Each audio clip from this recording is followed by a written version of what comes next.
And you would think, like, in today's world, why can they not fix that?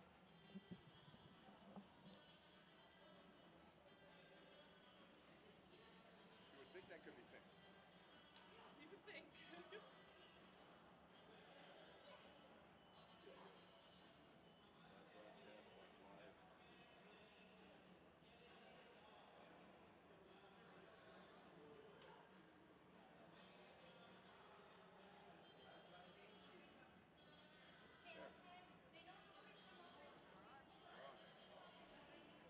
You're on. That's what makes me happy.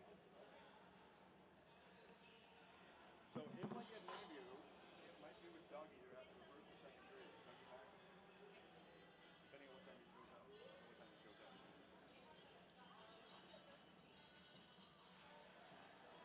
So they're ready to. How are you? The chair ready to sit down. All right, I'm going to the bathroom. I'll be right back. I'm looking at it. Where the hell is my coffee going? I know I got one. I knew it. You know what I was thinking? Because I get out of the car and I'm thinking, I put the back. Oh, I was gonna ask you, do you have shirts? I know the underground parking, like the just under the covered parking there. It has signs that say 3-hour parking. Can you post strict there actually? They don't. Can't drive off. Right. I parked out here I was yesterday. like after this game, so just like pull over. No, I parked well. It's tough to find a parking spot. I know. I parked out I got lucky front today. there yesterday, and it said 3-hour parking. And when I was there, I'm looking for it, and I'm going, oh well. And I was here like 3 in the morning, and I left by 3. Still there. They were on. I'm happy. All right, I gotta go. I'll be right back. Sounds good.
phoned me on Wednesday and said, can you do it? I said, no.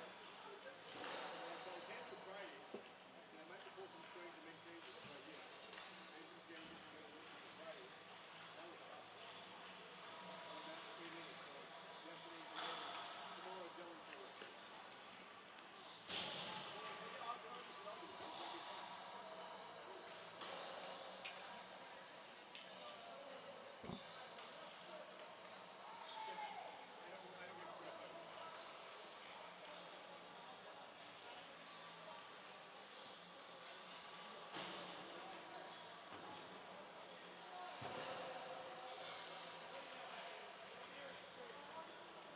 Yeah, so the story I did on it.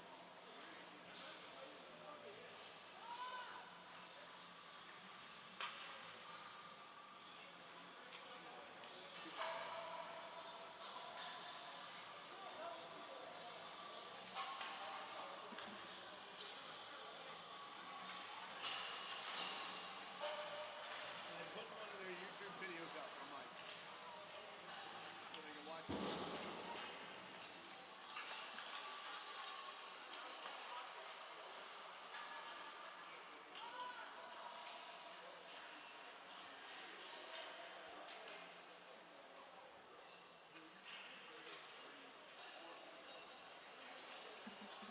And I have with this Luca de Monte. That's his name right there.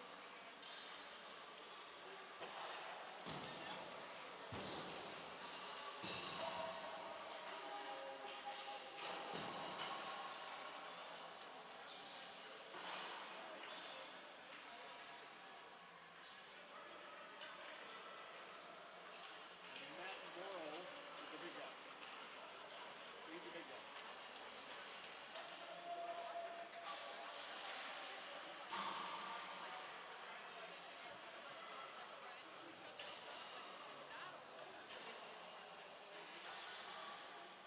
That's pretty cool.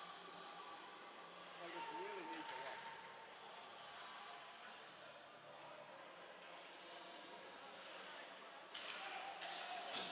These are the whistles they use. The high pitch whistle. So they can do it. That's really neat. This object. I don't think so. Like, I just didn't know that No they pun tested it intended. out. No pun intended. Sorry. Oh boy, oh my god. I couldn't resist that.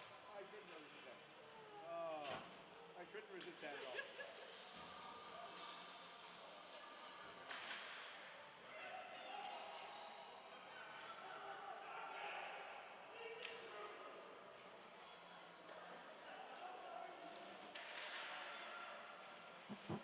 You're like me, you don't really care either. No. I won't be able to see. I'd rather stand.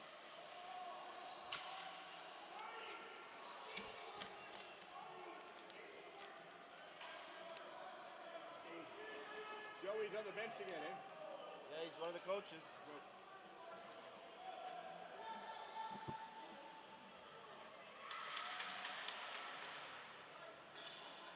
I was gonna show you. This is on my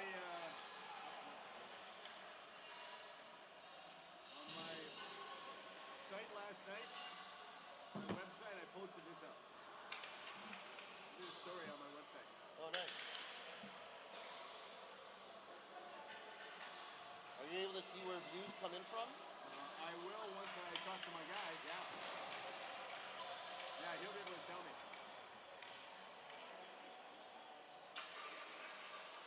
Yeah, so I posted that story up last night. So we'll get another one done either today or tomorrow.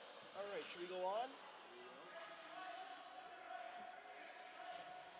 Next door, getting her operated. Same as yesterday.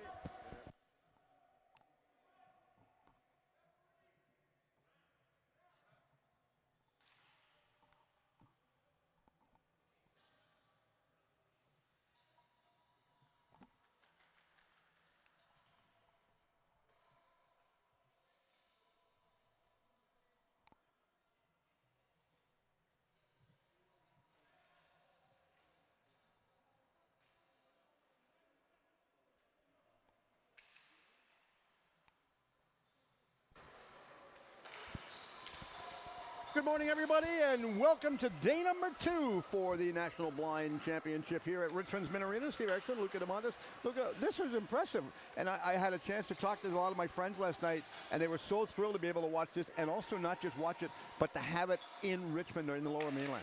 Yeah, no, we're very excited to be here. Canadian Blind Hockey is hosting the 2025 Western Regional Blind Hockey Tournament here in Richmond at Minaroo Arena. We've got, it looks like about 28 players and a few goalies here from representing provinces such as Ontario, Manitoba, Saskatchewan, Alberta, and the home players here from British Columbia. So we're an excited group, an excited community. We had a great game. Game 1 ended in a tie. I'm looking forward to an exciting game 2 that I'm going to put some money on the line here. I think you're going to see some scoring today. The one question I was asked last night was, how do the players get funded? Do they have to fund it themselves, or how does all that work? And I told him I'd ask because I said, I have no idea. Yeah, players take care of all their own responsibilities here, from registration to hotel accommodations to flights. Canadian Blind Hockey helps offset those costs for individuals that need that assist, right? And as an organization, we're committed to doing that. So it's an important event, but it's not possible without partners, right? No. We've got a great group of partners from CNIB Foundation, Daniels Family Foundation, Electra Health, Mannion, Lawson Family, and our new partner out here in British Columbia, the Vancouver Canucks and the Canucks for Kids Fund. That's got to be nice that you partnered up with the Vancouver Canucks and the Canucks for Kids Fund. Yeah, no, it's a great relationship. It's a new relationship. It's going to be something that I think is going to grow over the time. But right on hand here display this weekend, one of the benefits of that relationship are these brand new, beautiful jerseys presented by Bar Down Hockey. Thank you to Bar Down and their team at Hockey there for providing these yellow and black Canucks blind hockey. Just a very, very good-looking jersey on the ice, right? And I know the players are super excited to be wearing this new logo, and especially the local players from here in Vancouver. Do the players get a chance to keep the jerseys when it's all finished, or do they have to stay someplace here? No, they stay with the organization. These are tournament jerseys that we'll be using in British Columbia and other tournaments coming up. So these are property of the organization. I already had to give a big speech to everybody that there's a pretty hefty fine if I find out one of the jerseys is missing, and a number relates back to the player and who it's missing from. So, yeah, we'll get a couple guys try to walk away with one of them for sure, but it's all fun and jokes out here. I had one of my buddies again tell me last night, he said, you know what you should do is put 1 or 2 up, get them autographed, and put them online for an auction. Yeah, no, great idea for sure. He said, you know, he said, you look at those jerseys, he said, people love those jerseys.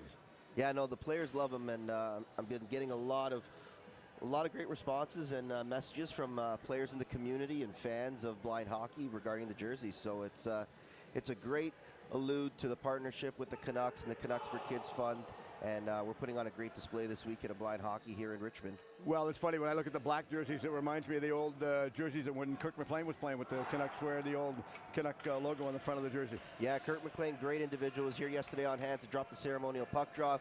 Had a chance to say a few words with him, and he was very, very impressed with the sport. And I think that just speaks echo when you've got a player of his magnitude that's showing his respect and coming out and giving his time to the players here and talking a little bit about their love for the game. I think it just shows how important this sport is for the community. Well, I mentioned earlier on when I was talking, the one thing people take for granted is their sight, and when you don't have it, you don't really understand and miss it. So I'm going to let you do play-by-play. Oh, I'm going to do the play-by-play. Sure, well, is puck's that dropped. fair? Yeah, I guess it's a first time for me, so here we go. Puck's dropped. Welcome game 2. to the world. Yeah, you got Dante Giamaroli with the puck circling around behind his net here. Look for him to have the puck a lot on his stick, just like he did yesterday. And here he goes end to end. Dante Giamaroli needs to make that pass. You got Provin creeping up with him. Passes across the crease. Provin passes good. Backdoor pass back to Giamaroli, and it's in the back of the net. Team Black takes the early lead 30 seconds into the game. And if you had your first goal scorer bet on Dante Giamaroli, you just cashed in. That was a fast, quick break right down the end. And considering that the Team Yellow went down in their zone first, and they broke out of the zone to break it up. Yeah, no, that was a very fast rush from Dante Giamaroli, and you're going to look to see a lot of that. Looks like number 71 has gone from the center position back to the defense position to get a little bit of stability on the back end there for Team Black. But here we go, Team Yellow, Corbin Johnson at center for Yellow. 96 wins the faceoff, and now they're making the attack up. Aiden Quilty, number 4, Team Black on the defensive end, stopping it, but Corbin Johnson aggressively forechecking, wins that puck battle. Puck is in the corner behind the Black goalie, and it goes from east to west, it looks like, behind the goalie. Number 6 on Team Black, believe that is Lucas DeRoche, battling against the boards here with Doug Dow, a couple of Eclipse members having some fun and laughs on the ice. Corbin Johnson still with the puck on the half wall, attacking. And Lucas DeRoche wins another battle as he skates the puck out of his zone. Some good skaters. Very good skaters, great players in this game. One-on-one, DeRoche makes the pass. Dustin Butterfield loses a battle against Sean Heaslip. Heaslip is on a breakaway, but as we know in blind hockey, you need to make that pass. Doug Dow skating up the ice. Oh, great defensive play by Ruby Coleman just to take that pass away. Yeah, And no one to give it to. Yeah, takes it away for a second time. Good for her. Curtis Ruddle dumps it back in for Team Yellow as Aiden Quilty wins the battle on the boards and gets the puck out of his zone. Looks like Andrew Gourlay has moved also for Team Yellow from the center position back to defense as he regains the puck in his own zone. Swings it up the boards to an on-skating Curtis Ruddle. Curtis Ruddle carries the puck inside the zone, loses a battle to Dante Giamaroli. That's a tough battle that you don't want to get involved with. Dante Giamaroli skating down the ice. Pass across is good to AKS. Adam Kirkler-Sprayson from Saskatoon just loses his handle on it. Giamaroli with a shot from the point, just wide. Gary Steves, a lot of action he saw yesterday, so I'm sure he's going to want to have that same type of game that he had yesterday for his team again today. Giamaroli picks up the puck in his defensive zone. I got a feeling that's a name I'm going to be saying a lot today. Looking for a pass, needs some help, needs some support. Oh, little dipsy doodle in the corner, backhand pass to Provin. Provin just loses the battle against David Johnson. Giamaroli back into the corner, and David Johnson with another battle in the corner for the defensive Yellow team, winning the puck. Dante Giamaroli on the boards, dumps it back in for his team as Team Black regains possession in the offensive zone.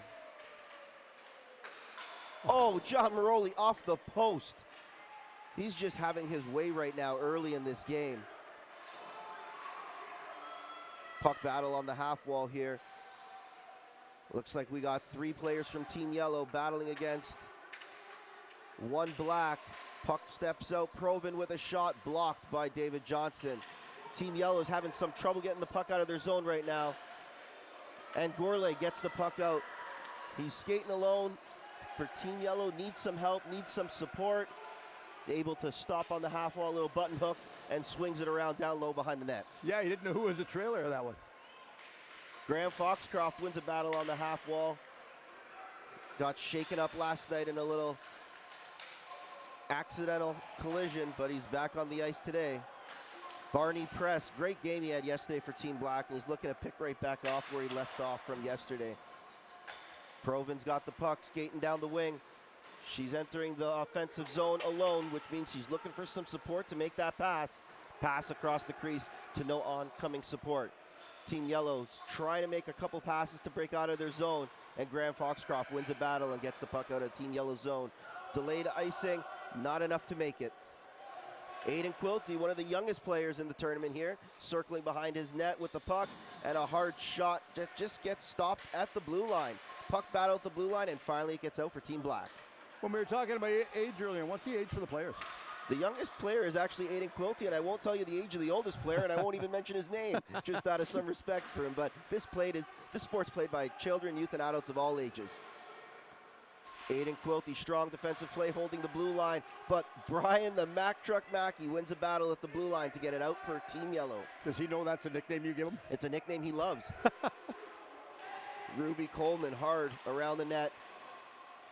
On to an oncoming Vincent Vesna. What a name that is for a hockey player. Should have been a goalie. Graham Foxcroft, what a shot.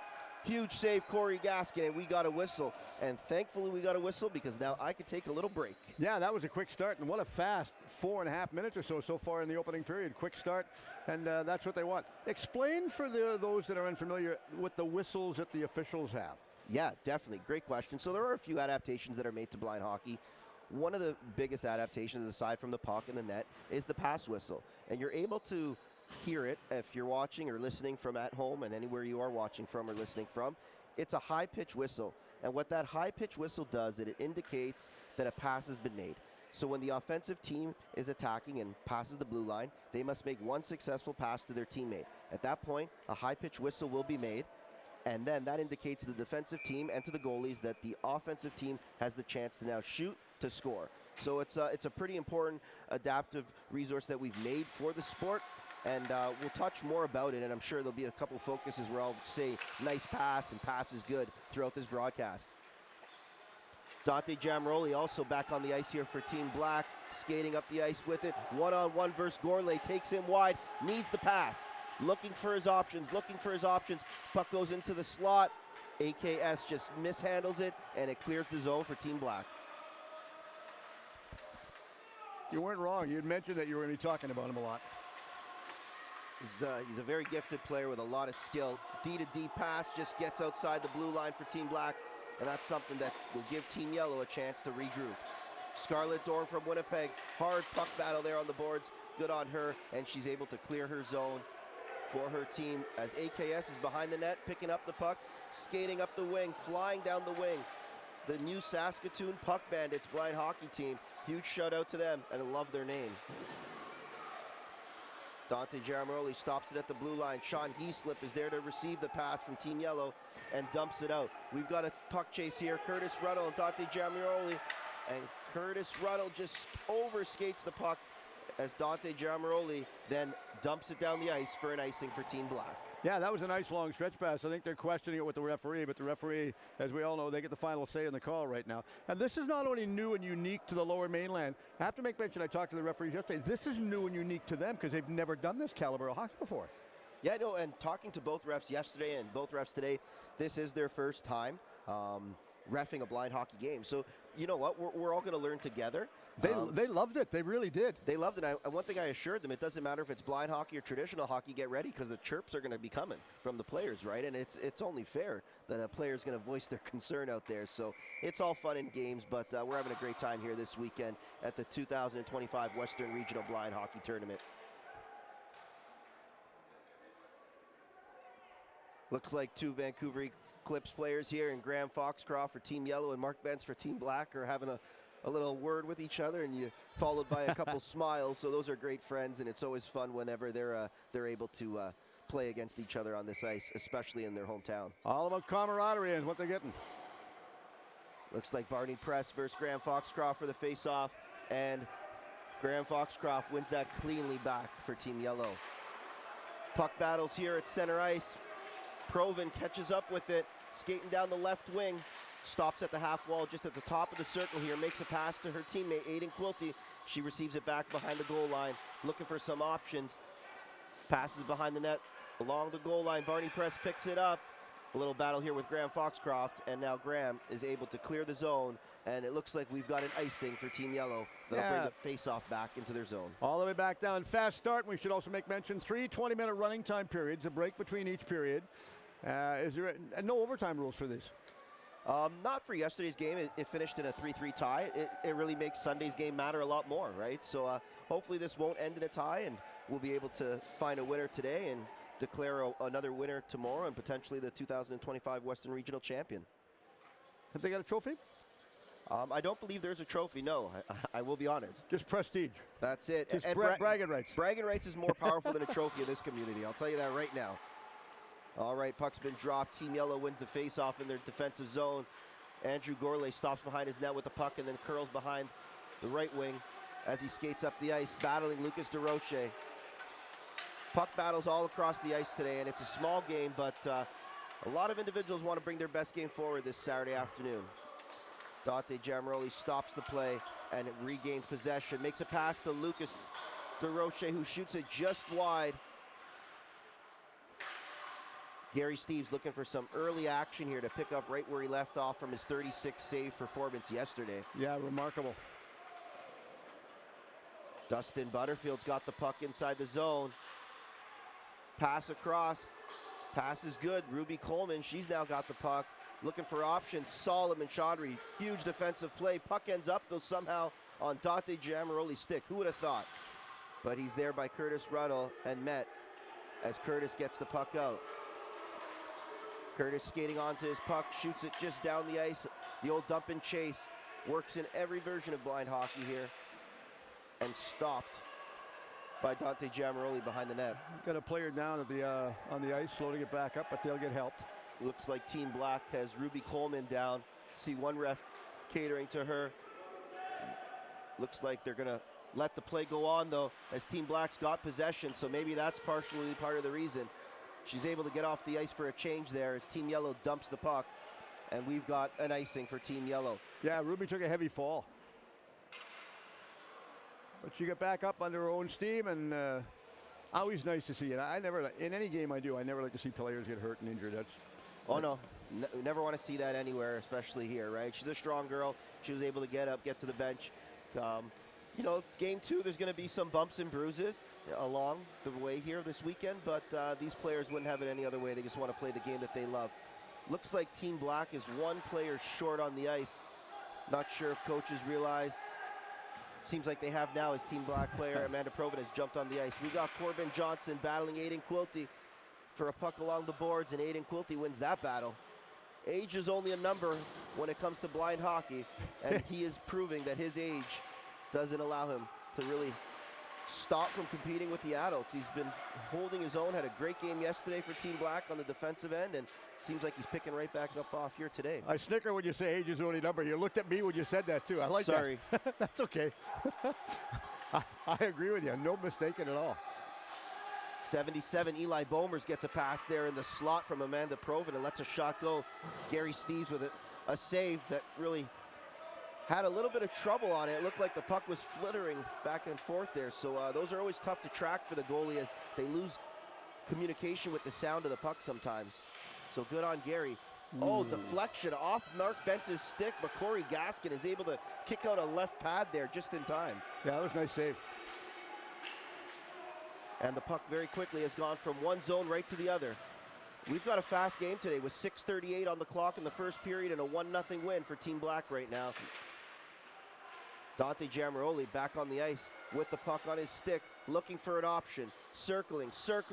One-time pass to Provin, shot on net. Gary Steves shuts the door. You know, you talk about the 1-0 lead. That come early, 27 seconds into the opening period right there, and they're still maintaining the lead. Yeah, it's very important. You know, you want to keep that lead. Looking at Team Black bench, they got experienced coaches here. You got Dylan, you got Coach Phillip, you got Coach Mike. You know, Dylan Brown's been coaching in this league for a long time. Also, I'll give him kudos. You know, we're here close to his hometown, and he is also in the Canadian Blind Hockey Hall of Fame as a key volunteer. So good on him for giving back. And Team Black's got the early lead here that I'm sure that's a huge kudos to Coach Dylan and Coach Phillips' game plan that they came into this game with.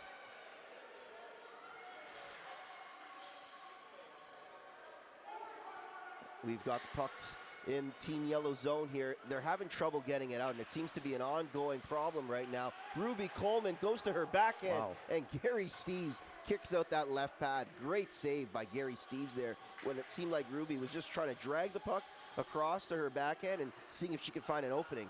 Dante Giamaroli's got the puck at the top of the right circle, looking for a shot. David Johnson, a diving save to block that. It looks like Team Yellow, everyone is defending today right now, and they really haven't had much of an offensive chance through this game, so they're really focusing on stopping the opposition early in the first period. They're saving their best for next period. Yeah, I'm sure they're hoping to get a good break here during the intermission when we get a flood and some time to catch their breath. But Graham Foxcroft carries the puck up for Team Yellow, makes a move at the blue line and just overskates the puck. And of course, Dante Giamaroli just receives that puck and skates up to the ice, makes a drop pass to Ruby Coleman. Ruby back to Giamaroli, and Giamaroli makes a shot that Dante just didn't get all of it on it, so it looks like it was able to get stopped by another defenseman, as I see John T just waving his foot, so he probably wore that one, trying to block it.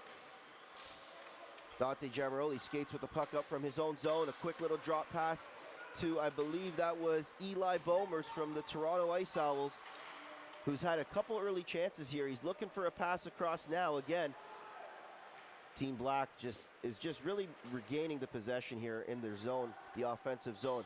Pass back to Mark Bentz. Mark Bentz is looking to get a shot on net. Shot gets blocked. Block puck comes out to AKS. Another shot. Ooh, just off the crossbar. He really got all of it on that one. and he picked up his rebound and gives a nice little cycle back pass to Eli Bomers. Team Black is really having their way. Eli Bomers trips behind the net. Anybody get the number of that player that tripped him? I think it just was the boards, to be honest. AKS picks up the puck in his defensive zone.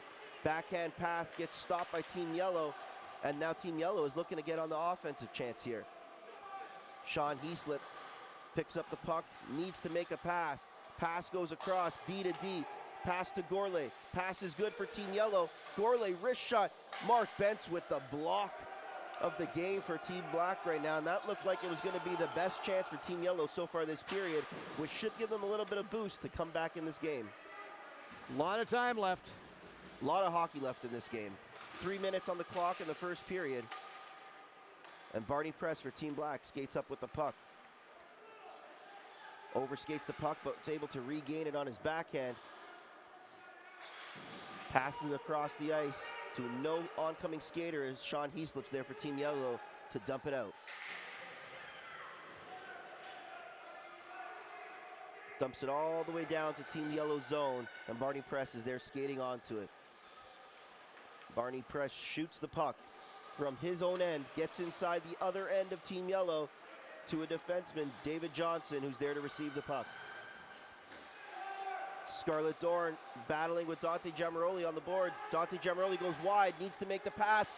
Pass across to Lucas DeRoche, who hits the one-timer.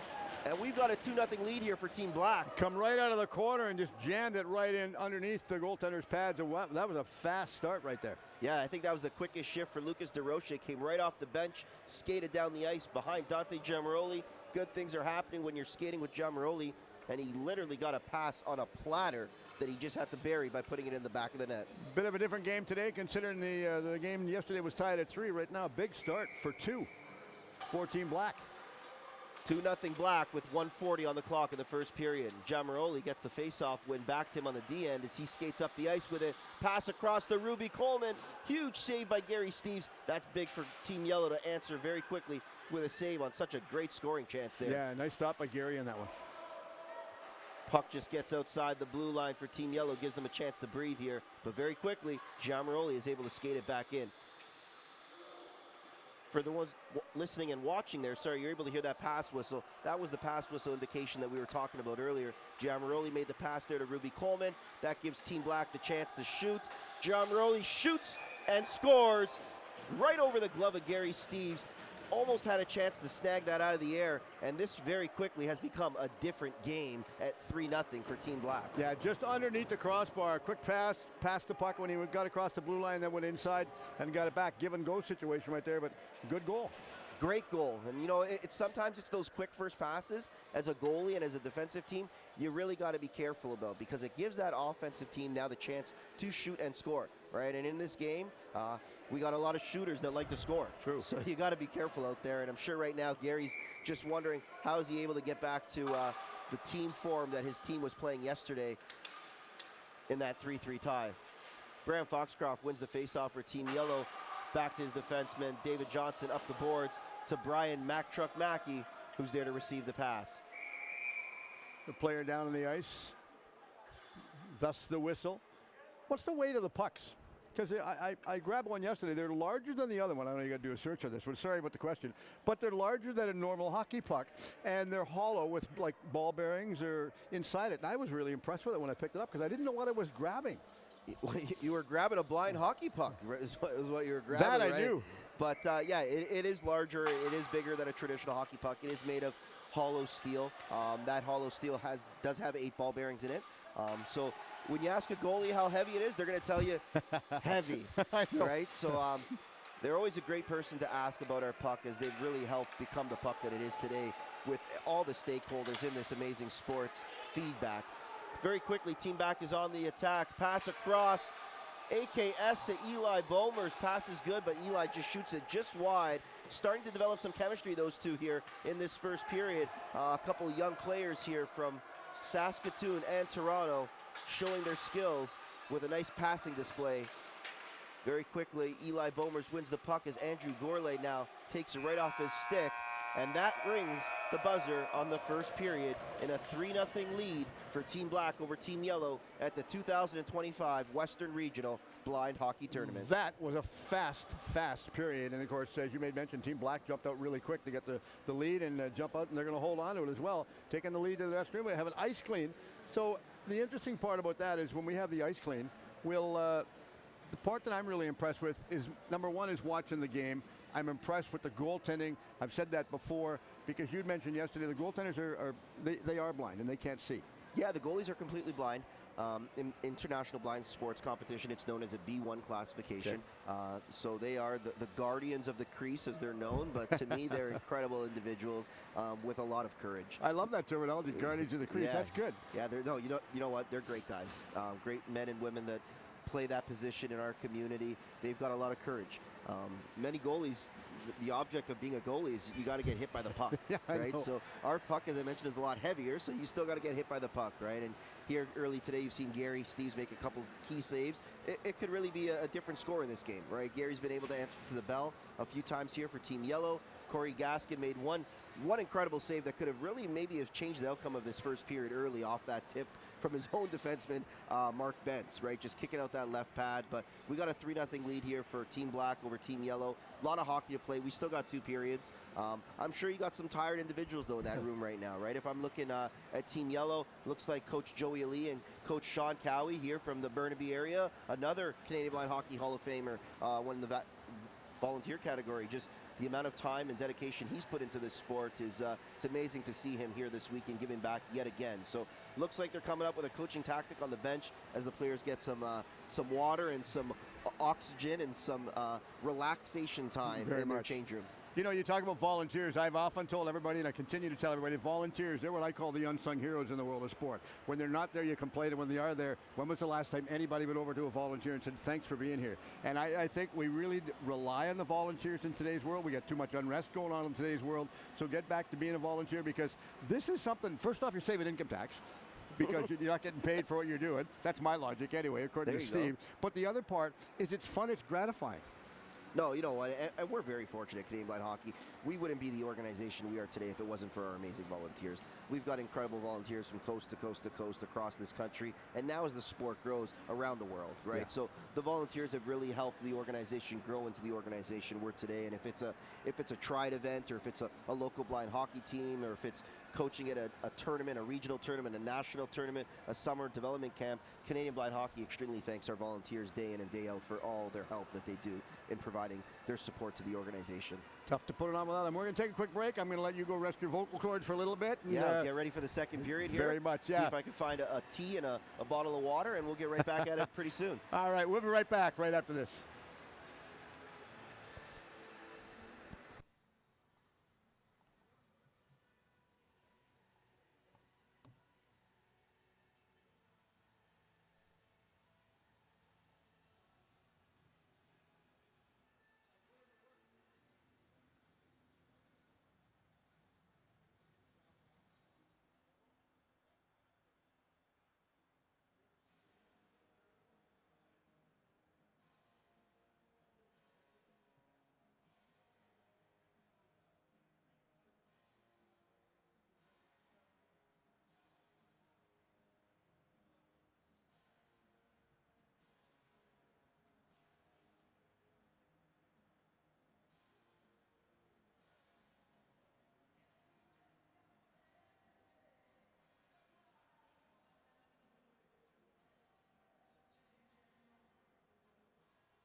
right, we're back here for period 2. 20 minutes on the clock, running time. Team Yellow, first team out on the ice. Some eager players here to get this period started. So before we get started, we have to carry on, and we had a good chat between periods there. We have to give a special shout out to Wendy, who is listening in from Ottawa. Yes, Wendy Morrow. Huge shout out to her. We've got some other messages coming in. We got some national team players here tuning in, cheering on their teammates and the entire community here. Keep the shout outs going here. Who else we got some messages from? Got a phone call here from Joey Cabral earlier. Sorry, couldn't answer, Joey. I'm doing play-by-play. Huge shout out to Nico Cardarelli, the voice of Blind Hockey here. Let me know how I'm doing, bud. Thanks for all the help and inspiration. Let's see what else is coming in through here, the platforms. Getting lots of messages. I like that. Got a cheering section right in front of us here for Lucas DeRoche, letting their support be known here. Heard my name yelled. I turned over, thought I had some fans, but guess not. Huge shout out to all the participants, all the players from all our blind hockey teams across the country and around the world who are tuning in today, watching the 2025 Western Regional Blind Hockey Tournament. Thank you for all your support.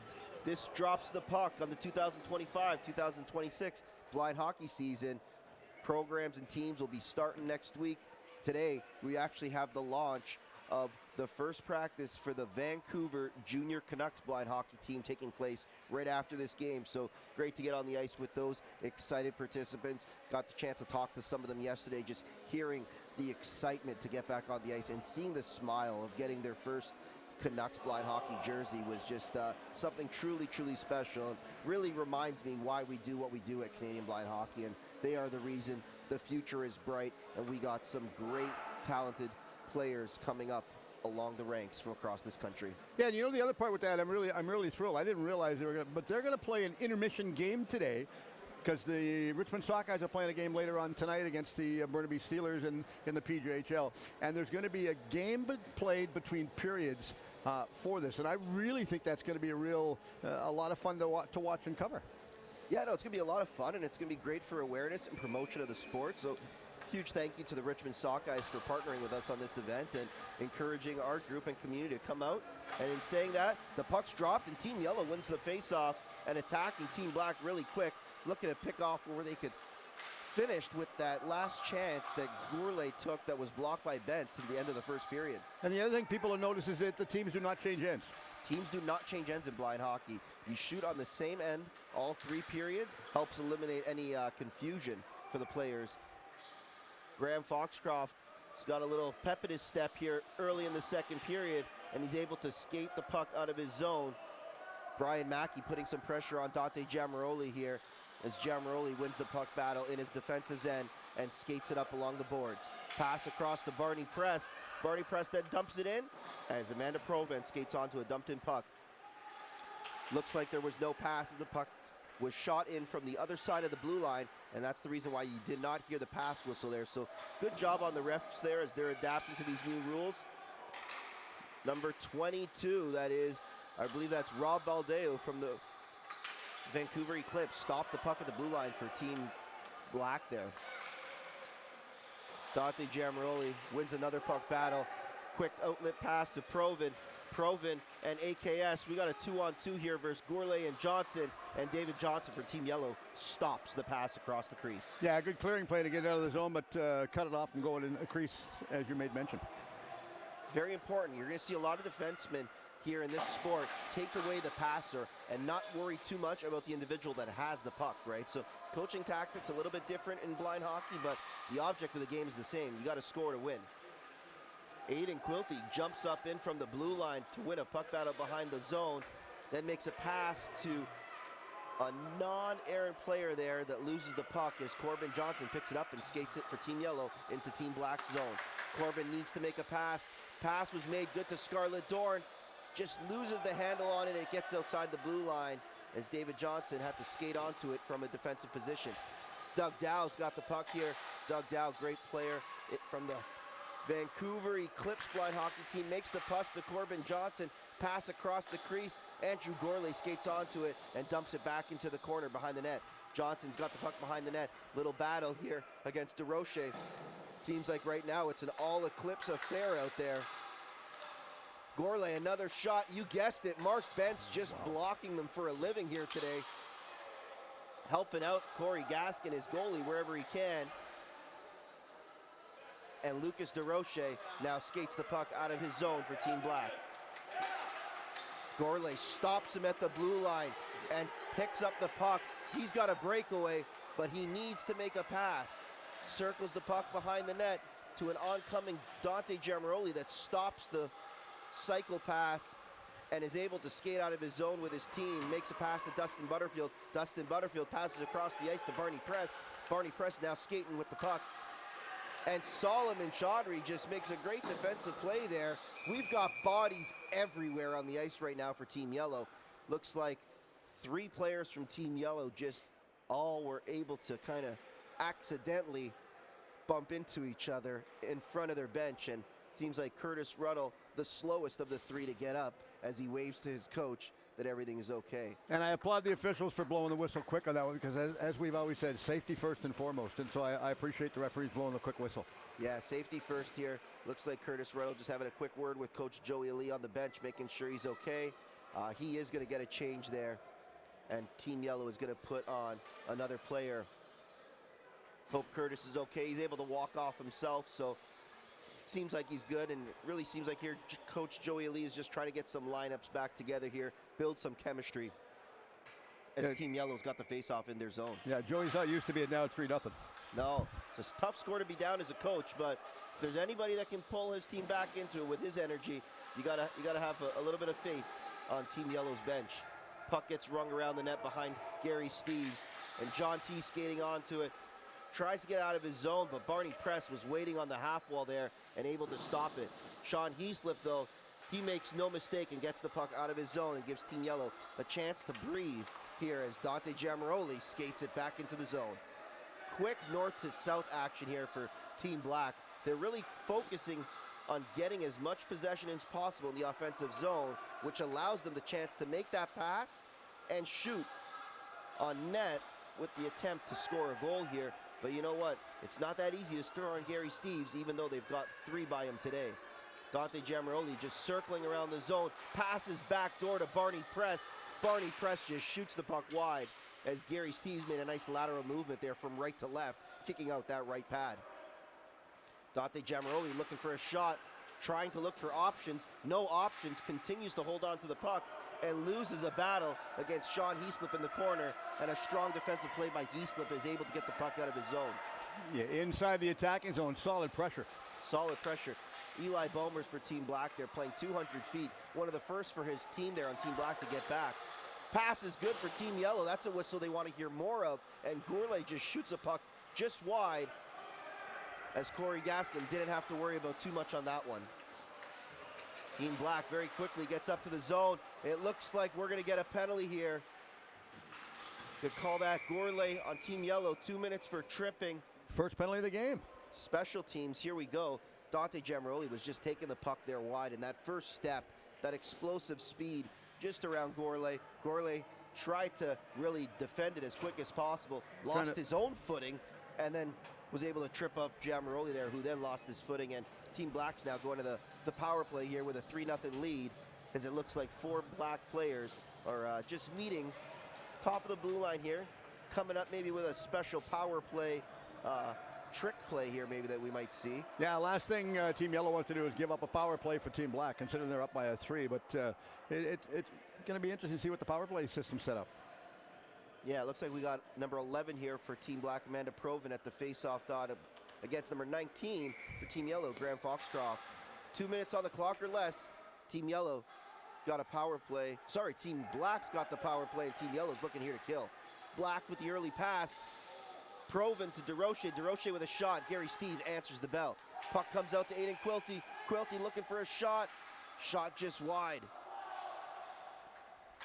Provin and David Johnson battling for the puck behind the net. Puck comes out to Brian Mackey, who's unable to win that battle against Giamaroli, as AKS then skates with the puck for Team Black into the zone. Needs to make a pass. Pass is good. Pass is made to DeRoche. DeRoche on shot on net. Steves with another save. I'm not counting, but I think that's 3 for this power play alone. Pass across the crease. Provin, shot. Steves, another save. He's really been the best defender on the ice here for Team Yellow in this penalty kill. Provin's looking for her options. Passes across to Giammaroli. Giammaroli across to Provin, and Provin backhands in. Gary Steves caught there a little bit out of position. Tough to go left to right, back to the left side as quick as possible when you've got a tic-tac-toe. And that's 4-0 now for Team Black here with the power play goal. Yeah, power play goal, and it was scored about a minute and 2 seconds into the power play. But nice three-way passing play to come out of the corner with that one. Very nice passing play, and it looked like they took advantage of that power play. Really were able to space out players around the ice, pass the puck around, make sure they were able to get the chance that they wanted, and when they got that chance, they capitalized. So the referee is shaking the puck so the players can use the sound to know where the face-off location is going to be. Yeah, very important little trick there that we've worked with refs from around this country to come up with. It really helps the players know exactly where the face-off is being taken place on the ice. Team Yellow, Curtis Ruddle going against number 8. I believe that's Ramel Crescini. Couple of Calgary seeing Ice Dogs there at the face-off, just pushing each other back and forth, and you know that's all for fun and games, but I'm sure Curtis Ruddle is not happy as his team is down 4-0 against Team Black. No, a big uphill battle right now for them. Big uphill battle, but the game's far from over. We've got 12:30 on the clock, so we've barely played half of the game, which means there's still a lot of blind hockey action left here. Aiden Quilty for Team Black is able to clear his zone with the puck. Nice hard pass off the boards to get out of the zone. Something we teach them up in Toronto at our Toronto Junior Ice Owls program. So it's good to know that he's listening to Coach Cowboy, and I'm sure that would make both Coach Cowboy and Coach Freddie very happy to know the young players are listening. Mark Bentz in his zone is able to win a 2-on-1 against, I believe that is Curtis Ruddle, and Solomon Chaudhry, our lone player from the United States, Chicago, who's an honorary Canadian here for as many events as he attends. Solomon, great player, great person, just always fun to be around. We got the chance to talk last night at the banquet, and he just explained and expressed how thankful he was to be able to come here and attend this tournament. Very quick, we got a 2-on-1 going the other way, Team Black. Giammaroli to DeRoche. DeRoche back to Giammaroli. Just goes off his stick. Puck's in the corner, and a strong defensive play by Sean Heaslip, who's really been out there a lot of ice today for Team Yellow, and he's been doing his best, but it's tough to stop Giammaroli, as I'm sure we can all appreciate. Lucas DeRoche from behind his net with the puck is now skating up the ice. Needs to make a pass. Pass is good. Quick pass. Shot across the crease from Eli Bomers. Shot just wide. Not too much of a threat there for Gary Steves, but you really heard how quick he was able to track the puck, goes down to the butterfly and slides across the crease. And that's where the sound works for them. Very correct. That sound is so important to our goalies. Sometimes you'll even notice they're even asking for another puck. Yes. Right? If the puck gets really damaged, if there's a lot of dents, it makes a different sound, which is tougher for the goalies. So they're very vocal in helping us. Provin's got the puck now passing the blue line. You heard the whistle. Pass is good to AKS from Saskatoon. He leaves the puck for Dante Giammaroli. Very good communication there for Team Black on the ice. It seems like they're all just talking about everything out there. And two players here just accidental bump in, and AKS from Team Black is on the ice holding his ankle, appears to be. So while we're looking at that, we're going to get a camera shot of the sponsorship that's on the back of the glass behind the players' benches, and you can make mention of the sponsors that we've got for you. For sure. Would love to give our sponsors a huge shout out. Without them, none of this is possible, right? So thank you to our partners and sponsors from the CNIB Foundation, Daniels Family Foundation, Electra Health, Mannion, and of course our new partners with the Canucks for Kids Fund and the Vancouver Canucks. We've got also a couple of exciting announcements to take place. I will be calling upon Canadian Blind Hockey Executive Director Matt Morrow to come here during the second period intermission to share a little bit about some exciting information that's going to take place with Canadian Blind Hockey this year. I can give you a little sneak peek. It does involve Hockey Day in Canada. That's awesome. Absolutely awesome. It's really exciting, and we'll share more about that between the intermissions here. But we're back at the game. Pass quickly across the ice. Skylar Boak, first time been able to mention that name today, but he's able to receive the pass and dumps it into the zone to an oncoming Provin that then loses a puck battle against Graham Foxcroft in his defensive zone, who then shoots the puck out for safety. Of course, skating it onto it was the defenseman for Team Black, Dante Giamaroli, who's now able to skate up the ice with it. Team Black's defensive game has strictly changed today from yesterday just by that small change of adding Giamaroli to defense. He's able to really skate with that puck up the ice, look for options, and help break up any defensive play. Little drop pass here to DeRoche. DeRoche shoots the puck. Graham Foxcroft with a nice block to help out his teammates there a little bit, and then dumps the puck out. John T. able to track the puck down his defensive zone, gets down low. That's one of the John T tactics. You'll see him get low to the ice with that stick laying on the ice as he's able to listen to it to then stop the puck from going any further.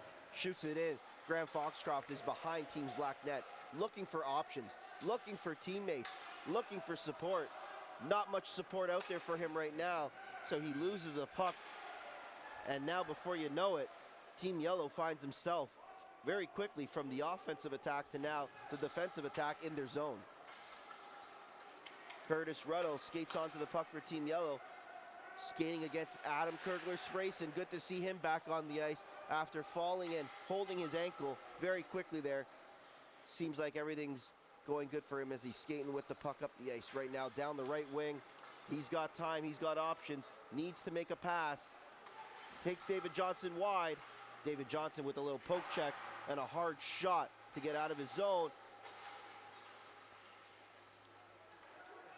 Puck ends up on Solomon Chaudhry's stick.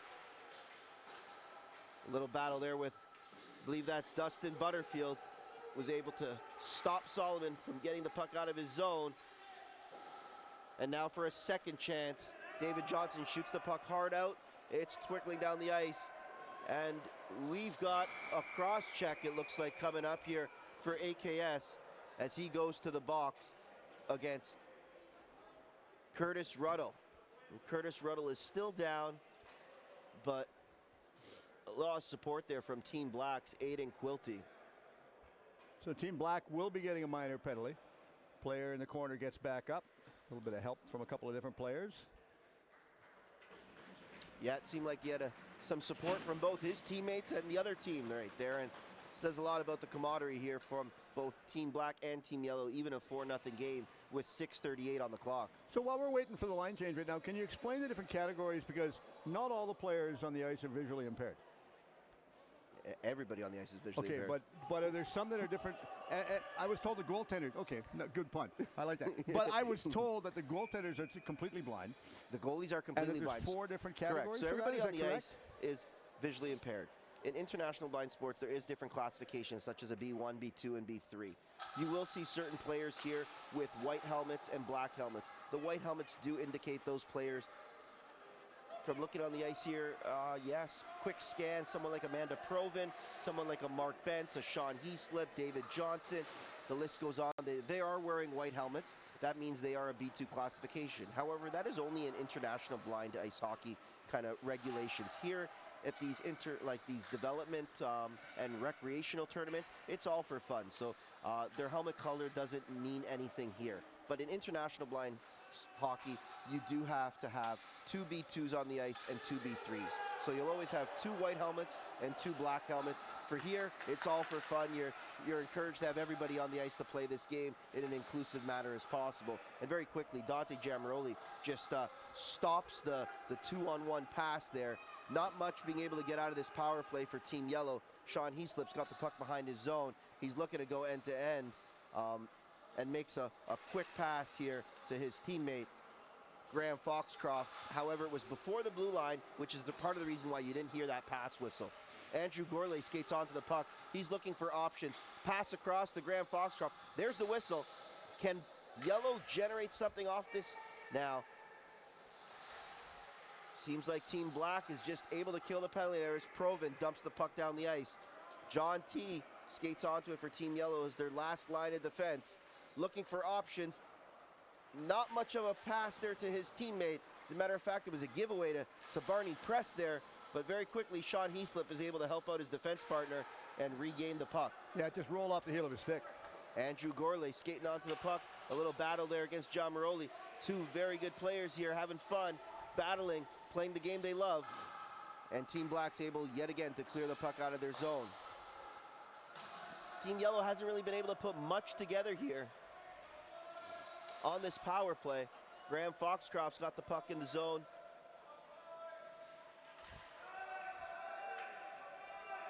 Seems like it was a delayed offside there. And the penalty's over. And the penalty's over. Not much communication was coming there from the ref, but I was trying to just survey the ice real quick, and Graham Foxcroft, his leadership, I can hear that voice from up here yelling to his teammate, offside, offside. AKS right out of the box into the zone, pass across to Eli Bomers, connecting yet again those two. Eli Bomers just has it slide off his backhand of his stick into the right corner. Gary Steves holding on tight to that post, slides across. AKS has got the puck on his stick. He's sitting on the left top circle and able to get a shot off, but blocked by Graham Foxcroft. Puck battle in front of Team Black's bench. Door open, always scary to see that. Thankful no injuries, and door gets closed. Huge shout out there to Devin Wing, quick on the door handle. Sean Heaslip on the defensive end for Team Yellow wins another puck battle. Strong defensive play from Heaslip today. Heaslip and Gourlay out there for Team Yellow on defense. Gourlay wins that puck and shoots it behind the net onto Heaslip's blade, who then Heaslip dumps it out of their zone. And Team Yellow's looking to get a change here. Two Yellow forwards off to the bench. Part of the reason why you only see lone forechecker there, Doug Dow. Penalty coming up. Seems like we've got another penalty here for Team Yellow. Didn't see too much of what happened there. Might be a trip. Might be a trip. Delayed penalty here, and Team Yellow's about to touch the puck, and we've got another whistle and stoppage in play here with 2:53 on the clock. I stand correct. It's going to be called a body check. A body check, interesting. Something I didn't really notice on the ice, so I thought it might have been like an incidental connection or. you know what? There hit is there. a lot of incidental body contact in this True. sport, right? It's not done on purpose. It's all an accident. Pleading his case. I didn't mean it. I'm sorry. I'm sorry. Andrew Gourlay there pleading his case, and seems a little confused as per not too sure which play it was or when it happened on his shift. Well, he gets to rest for a couple minutes anyway. And I think right now for Team Yellow, they could use the rest, but they could also stay out of the box and have one of their better players, Andrew Gourlay, out there. So Yeah, unlike yesterday, we didn't have a lot of penalties yesterday. no, I'm sensing a couple tired legs today. Game 2 of the tournament, you know. Seems like Team Black gets back to the power play. And they've already got one power play goal. They've already got one power play goal, and it seems like that same special teams unit is back out on the ice. Shouldn't be allowed. Should have to put a second unit out there. Yeah. Try to tell that to a coach when it works. All right, Jamaroli drop pass there to DeRoche. DeRoche shot on net. Gary Steves answers the bell there with a nice butterfly save. Puck ends up on Jamaroli's stick. Steves, blocker save. And that's going to take away a goal for sure, because that had that top right corner wide open for business. And Steve flashed that blocker out of nowhere. Huge save. And as you can tell, John T just turns around real quick, gives his goalie a pat on the pads. So he should. That was remarkable stuff. Beautiful save. And as you mentioned, that is coming from a goalie who is not only blindfolded with complete no vision. Amanda Provin back into the zone for Team Black. Skates behind the net. He's got the puck, looking to shoot, to be honest, but just got the side of the net there. And seems like there's a little bit of pushing and shoving going on in front of the net between Provin and John T, which could have stemmed over from last night's game. Adam Kurtler-Sprayson's got the puck for Team Yellow. Little quick move at the blue line and gets his team offside as he tries to plead his case. To no avail. It's No not going to avail. happen. Tough to plead your case there on an offside when you make the move at the blue line, forcing your teammate to just take that extra stride before you offside. So a line change for the black team coming up, and of course they're still in a power play. There's a minute left in the period, and 7 seconds of looking at it on the penalty time. And it's counting down. So they drop the puck, and we're back. We're back, as you mentioned, a minute on the clock left for this period. Team Yellow now back to even strength here as Gourlay gets right out of the penalty box and into the offensive zone, trying to spark something up here for Team Yellow. Team Black now is able to get the puck in very quickly on the offensive zone. Aiden Quilty makes a pass to DeRoche. DeRoche trying to find some space to shoot, runs into Scarlett Dorn, and Scarlett is able to get the puck out of her zone.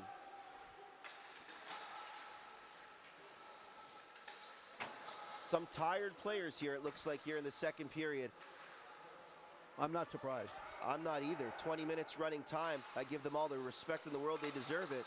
But they're playing the game they love, and I'm sure after this, the score will only depict one thing, but the smiles on their face will depict the start of a brand new blind hockey season. Lucas DeRoche circling behind the net. Not enough time on the clock as the buzzer runs out before he's able to see if Gary Steeves would meet him on the other post or if he would have an opening to slide in. It's funny, you talk about the boys being happy and how they're smiling. My mother always used to tell me that between the word smile, between the first S and the last S, there's a mile. And she said, as long as you're having fun, that's what it's all about. There you go. Fun is what it's all about, and you know, this is a fun sport that's played by children, youth, and adults from across this country and now around the world. So is the equipment expensive? And I'm talking like pucks and things like that they utilize? Yeah, well, all the equipment is the exact same. So, you know, if it's Dante Giamaroli using a Sherwood Connor Bedard hockey stick, it's the same equipment that traditional hockey players use. But you did touch on a couple things there. Our blind hockey puck, you know, it is fairly expensive at $50 a puck, right? Wow. So it's not something you could just go to your local Canadian Tire and pick up a traditional rubber hockey puck, and it's a little bit more expensive, right? So it's an added cost, of course, to the sport. And as we all know, hockey is not that cheap of a sport, right? You're looking at ice Not at costs, all. you're looking at equipment. It's fairly expensive, and thankful to all our partners and all our sponsors, we're able to help really offset those costs and ensure that this sport is able to be played by children, youth, and adults. Did you have to transport the nets from the other facility into this one to be able to play? Yes, so the nets did get brought from the other Vancouver facility where the Eclipse and the Junior Canucks do play, and that was brought over here by Matt Morrow. You know, able to rent a U-Haul and drive them over and keep them here. And thank you to the facility staff here at Minoru Arena, who's been able to take a good job of all the equipment we've been able to leave here for this tournament. And of course, we'll get those picked up and brought back to the arena. And I think Matt's coming up to join us up here. Yes, he is, and I'll pass over my mic to Matt, and Okay. he'll share some exciting information taking place this season with blind hockey in Canada and around the world. And here you go, Matt Morrow. I'm excited. All right, so this is what you call it's real simple. It's like the Mutt and Jeff. I'm the little guy, and Matt's the big guy. So it's the small and the short of the whole thing. I'm used to this one. First off, I'm excited that you brought this to Richmond. Well, thanks for having us. I mean, we've got a great partnership with the City of Richmond and Tourism Richmond, and the Sockeyes here have just been fantastic, especially their Director of Hockey Operations, Will, has been instrumental in putting this whole thing together, so a huge thanks to our hosts for having us. How did you reach out to the Sockeyes, or did the Sockeyes reach out to you? It's kind of a funny, small, well, it just goes to show the dual roles that Will plays, because Yes. we had selected Richmond as the host city, and we had selected Minoru Arena. And when we were doing a facility visit with Will in his capacity in his full-time role with the City of Richmond, I said, well, hey, can you introduce me to whoever's in charge of the local junior team? And he laughed, and he pulled out a business card, and he said, I do that as well. So I said, well, this was meant to be. This is awesome. And, of course, yesterday we had our tri-blind hockey session with about 15 youth from across the Lower Mainland, and then some of the Sockeyes players came out and skated with the kids. Which was really great. And then this evening we'll be part of the Sockeyes games. Yes. So during the first intermission, we'll be playing a 4-minute blind hockey demo for the Sockeyes crowd. This is something that's unique because we've never seen this sport. I know it's played in the Lower Mainland, but we've never seen it played here, and especially during a junior game. It's going to be a first for junior hockey. Well, that's awesome. I mean, we've done these exhibition games at various levels. We've done them certainly with the OHL. And I don't know if we've ever done one with the WHL, so, or sorry, the Pacific, what is it, Pacific Coast League? Yes. Here? Yep. So yeah, definitely a first for the league, and hopefully the first of many as we continue to just try to grow awareness of the sport. And we want everybody in the Lower Mainland and everybody across Canada and around the world to know that if they're blind or visually impaired and they want to get involved in hockey, there's a place for them in the game. whether it's at a children, youth, adult level, whether they want to play recreationally, whether they want to try to play competitively and play at the highest level they possibly can. There's definitely a spot for everybody. I was mentioning yesterday when we were talking to a couple friends, I was just saying last night, just the simple fact that, if there's one part, I mean, I could live if I was deaf. You can tolerate that. The one I would not want to be is blind, because you've got to not rely on everybody, because there's so much extra stuff that goes with being blind. And I was talking to a man, and in Victoria, I deal with the BC blind dogs as well. But he was telling me that if in Victoria, if the dog is walking, the one thing that they don't like it, or they discourage it, is for somebody to come over and try and pet the dog, because the dog is working. Yeah, absolutely. I mean, you touched on a couple different things there. I think one thing that we see in blind hockey is just, how resilient human beings are, right? Yes. And we're adaptable creatures. And, our community of athletes has proven that even if you're blind or partially sighted, that you can play something as complex as ice hockey, and you can do it at a very high level. I mean, Dante Giamarioli out there is, showing why he's the youngest player to ever play for the Canadian national team. I mean, he's just a phenomenal hockey player who also plays sighted hockey as well. So, humans are adaptable creatures, and in our community, not only do they thrive on the ice, but so many of them are quite successful off the ice as well. And I think that we use the parasport of hockey as a catalyst for social change, where we want to change perceptions towards blindness and vision impairment, and note that these are obstacles that can be overcome with adaptations. And regarding the guide dogs, that's a best practice with the guide dogs. You don't want to distract the guide dog while it's working. So the rule is we don't pet while the dogs are working. But then as soon as that harness comes off, they're just a regular dog, and they like to play and all that good stuff too. So they're wonderful creatures, and they're a big part of our blind hockey community as well. You got a big event coming up, big announcement you want to make mention. So we'll be the first right now. We'll mention it right here. You can let us know what's coming up next for you. Well, so this season, the last couple of years, we've sort of alternated between hosting an Eastern Regional and a Western Regional. And so this year, originally, we were just slated to do the Western Regional, but we've got an incredible opportunity coming up. And so we're actually going to host an Eastern Regional blind hockey tournament the January 17th weekend in Moncton, New Brunswick. And what's really special about that, not only is it the first ever blind hockey tournament in the province of New Brunswick, but it's during Hockey Day in Canada weekend. So there's going to be a massive celebration of hockey in Moncton, and we're going to be fortunate enough to be a part of that, where there'll be 3 games. I think actually the exact same schedule as this weekend is what we're looking to do. There'll be a 10 a.m. Friday game where we hope to get all the local school children out like we had here yesterday. And then, of course, a Saturday game on Hockey Day in Canada, and then we'll wrap up our finale on Sunday. So, this was the first true Westerns, in that it was the first time that we had players representing all 4 Western Canadian provinces. We got about a dozen players from the local Vancouver Eclipse. We've got 3 or 4 players from the New Victoria program.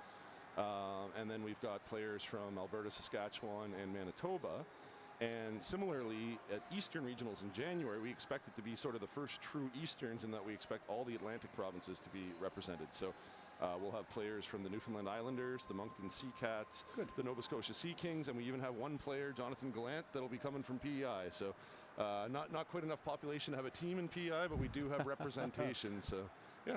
Well, we'll reach out. I know you've got great sponsors here, and I'm going to reach out right now and let everybody know that if you're on the East Coast, and I know, like I work with Eastlink TV, so I'm going to put them in touch with you, and we'll get some games broadcast as well on Eastlink. But this is great sponsorship. If you haven't done it yet, get involved, because it's such a worthwhile event, and I can't thank you enough for doing this. I'm looking forward to the game between the periods, because that's going to be a first for junior hockey in the whole province of BC. Yeah, no, that's awesome, and we're really excited too. And hopefully, that if there's a kid out there that their siblings play hockey or their friends play hockey, and they thought they weren't able to get involved, they'll find out they can, and they can join our Vancouver Junior Canucks blind hockey program, which runs every Saturday at Rosemary Brown Arena in Burnaby. So we're always looking for new players. We've got 10 right now, and we're hoping to get double that. So have you got a website?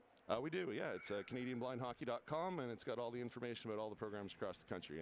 This is amazing. I'm impressed, and I really thank you for reaching out and getting us involved. Thanks for promoting promoting it. Thank you, sir. This is really great. Appreciate it. Our numbers for viewership are just skyrocketing. They're really impressive. So I thank you for this, and I'll bring my little guy back in. And for somebody that's just hasn't done this before, he's doing absolutely phenomenal.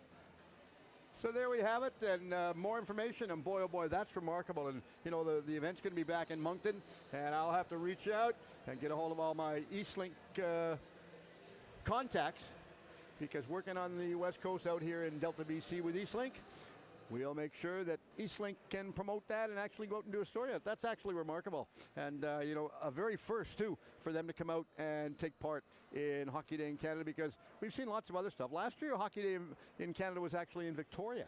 And it was over there, and I know Kirk McLean was over there. A lot of the Vancouver Canuck alumni were over there as well. But it's going to be an awful lot of fun. So after 2 periods of play, we actually have a 4-0 score, and they were telling me that it's different. Well, I know it's different from yesterday, because yesterday was a 3-all tie.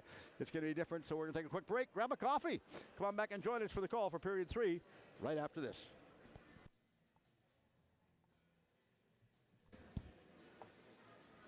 That'll be a good story for Eastlink.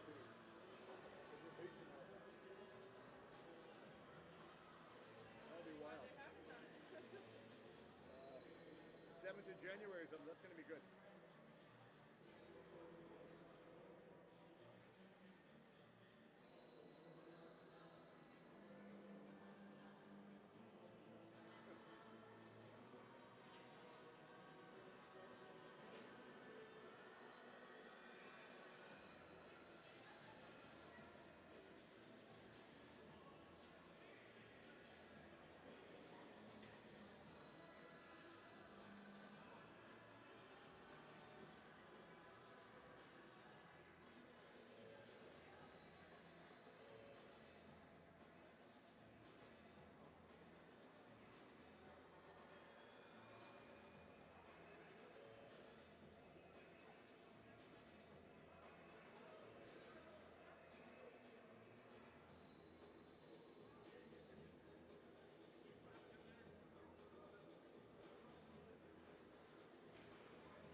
Whenever you want.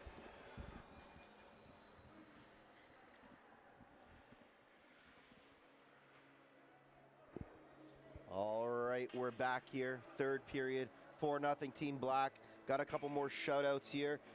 Scarlett Thorne's got a huge cheering section cheering her on from Winnipeg. Huge shout-out to them. We've got a couple others. We got the Quilties cheering on Aiden from back home in Dundas, Ontario. Corey Gaskin's getting some shout-outs. Also, Dustin Butterfield. Seems like Red Deer's got this on their TVs this afternoon as they're watching Team Black right now. And they're got a 4-0 lead coming into the 3rd. How is Team Yellow going to answer this 3rd period? That's about the $1 million question right there. I mean, considering yesterday's game was a tie game, so they've got a big uphill battle. Big uphill battle here for Team Yellow. It seems like Coach Joey Lee is just chatting to them on the bench here. If only we had a mic in there, what he's saying. But if I had to guess, it's just play hard, have fun, and we'll get it. Just keep trying to get our chances. We'll find one, and then we'll keep going from there, right? So a lot of supportive individuals, leaders behind that bench on Team Yellow and on the ice here as you see Graham Foxcroft go over to a teammate real quick to come up with, I guess, a little fast play off the face-off. And the puck is dropped here. Puck was won all the way back to Team's Yellow zone. John T, the defender for Team Yellow, gets the puck, rings it around the boards. Skylar Boak there to stop the puck, and very quickly it leaves their zone. Dante Giammaroli out here in the defensive role for Team Black makes the pass at the blue line, a quick pass there, which are always scary for the goalie, but the shot was blocked. Quickly, Lucas DeRoche skates back up with the puck for Team Black into Team Yellow zone. Skates on to Vincent Vesna. Shot comes up from Giamaroli, and that was a flying stick from a block shot there of Heaslip, which was interesting. Graham Foxcroft blocks another shot there from Lucas DeRoche. Team Yellow blocking shots in their zone, trying to help out their goalie as much as possible.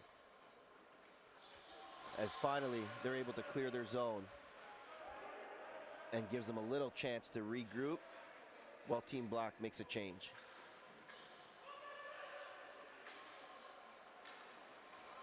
Team Yellow playing with the puck in their own zone right now. Sean Heaslip skates it out. Takes it wide around one defender and just loses it at the blue line. And up comes AKS very quickly, looking to make a pass. Pass across the ice. No pass is good, but finally a little drop pass gives Team Black the whistle, but very quickly Graham Foxcroft skates it out and dumps it before making a quick line change.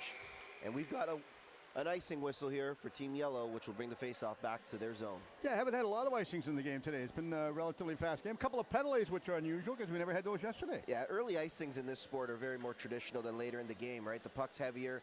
Fresh flood right now makes that smooth puck sail down the ice a little bit easier at the 17:52 minute mark than it does at the 3-minute mark. Corbin Johnson wins the faceoff back for Yellow to David Johnson. No relation. And David Johnson tries to shoot the puck out. Stopped at the blue line by Mark Bentz, holding the blue line. Makes the pass to his teammate. And then very quickly it just goes off a skate outside the zone onto Corbin Johnson. Couple falling bodies there with Doug Dow and Aiden Quilty accidentally running into each other and then giving each other a nice pat on the back. Andrew Gourlay's got the puck, skating into the zone for Team Yellow alone, makes a drop pass to Johnson. Pass is good. Team Yellow's looking to generate some offense now from this. Barney Press tried to skate with the puck out, just overskates it, and David Johnson dumps it behind the net. It's now behind the black net as Team Yellow is applying some high pressure here. Barney Press picks up a loose puck.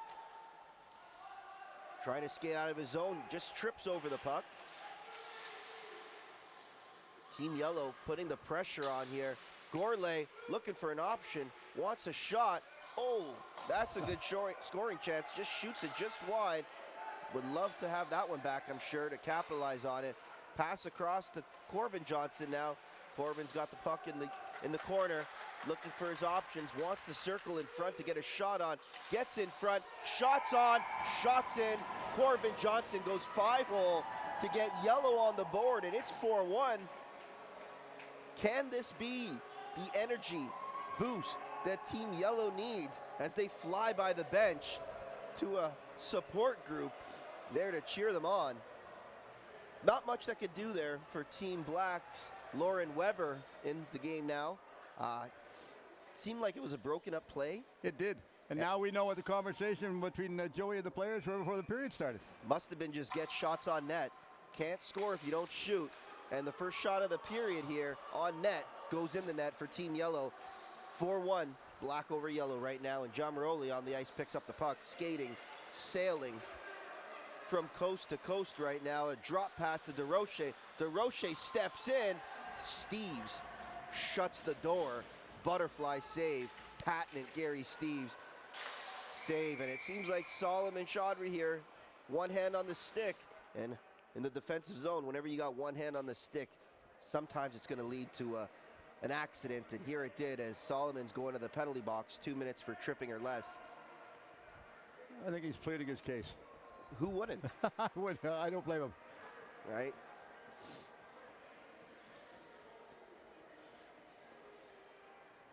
And the door is open for Solomon as he makes his way there.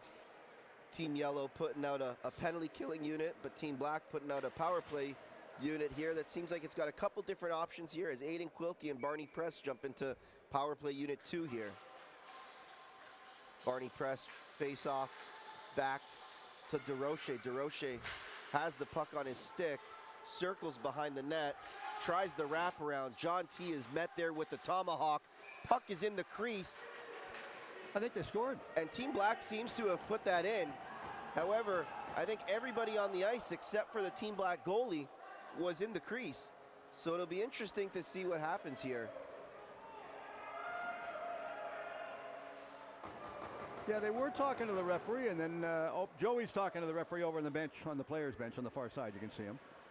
Joey Ali there talking to the ref about crease violation, crease violation. Both refs are now talking to each other. Seems like something is happening here, and there's the right call. And that's all we want in this game, and both coaches from Team Black nod their head in agreement. There is no goal on that play, as it was a crease violation. So good on the refs talking about that. Good on Joey Ali. Joey got his point bringing across. that. He got his point across. Right now it looks like Matt Morrow has opened up the penalty box door to indicate to the ref that because it is no goal, the face-off has to get brought outside the zone now. So we're learning here. We've got a couple new refs, and I get the thumbs up from Matt Morrow, so he's excited that the refs made the right call there, which keeps the power play on the books for Team Black. Quick shot Provin, big save Steves. I feel like I've said that a few times this game. A little stoppage in play here now as we get a face-off to the left of Gary Steves. Team Black making a change here. Skylar Bork comes out, Barney Press goes back in. Lucas DeRoche takes the face-off against Graham Foxcroft, a couple of Eclipse players, and Foxcroft wins the face-off.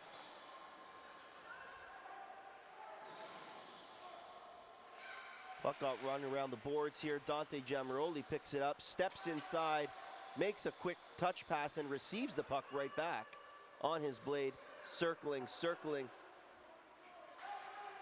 Has the puck behind the net right now, looking for options. Graham Foxcroft playing the body a little rough there on Giamaroli, who I'm sure loves that.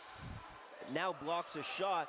Foxcroft, the ultimate penalty killer right now out there for Team Yellow, and finally wins that last battle, clears the zone, and finishes with a nice little push against Giamaroli. Solomon Chaudhry gets back on the ice here, and we're all even. Team Yellow able to capitalize on that penalty kill with some great defensive play.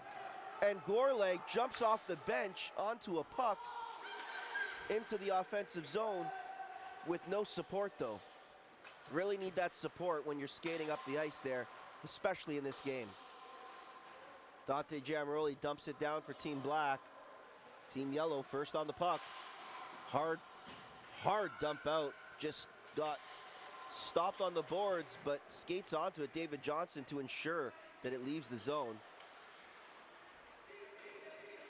Puck is at the center ice dot, just in front of that nice Sockeyes logo. 4 players battling for it as it's still there. And Doug Dow comes out with the puck and dumps it into the black zone. Skates onto it, Mark Bentz. Hard shot, doesn't leave the zone. Yellow needs that pass. Pass is good. Johnson, David Johnson that is, shot from the point.